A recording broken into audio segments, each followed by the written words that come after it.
explain what that means and how we achieve it.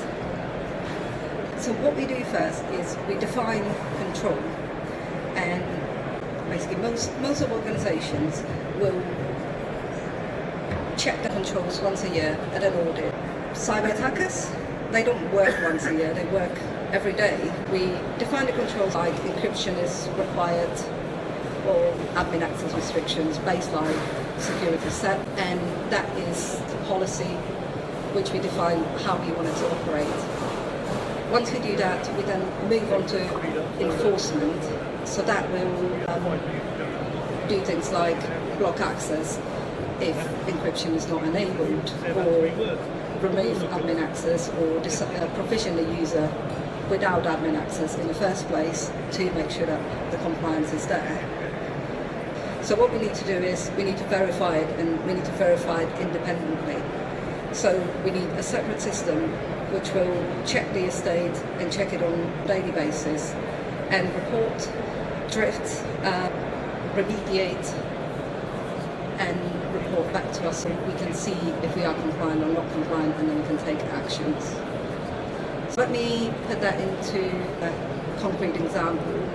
If we go and define controls, encryption and local admin, so we'll define what we want, and that will give us clarity.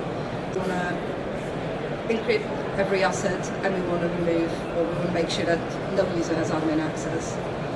Once we move into the enforcement part, we want automatic actions to happen to provision the users without admin rights.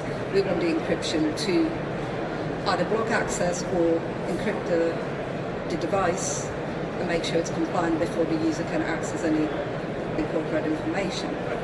And then what we want to do afterwards is we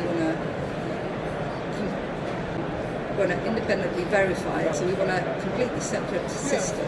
If we use the same system as we use for enforcing, we are getting confident that we are compliant, but we are not getting the confirmation that we are definitely compliant. And the way you can do that is you can do screenshots, and that's the kind of thing you do once a year for your ISO or Cyber Essentials.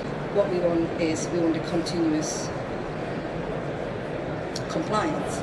So we have a separate system which will detect that encryption is missing, and it will go and either remediate it or report it to then be able to take actions. If an admin rights is detected, the system will detect it. It could go and immediately remove it, or it will report it and then take action. So that's how we do it. Thank you.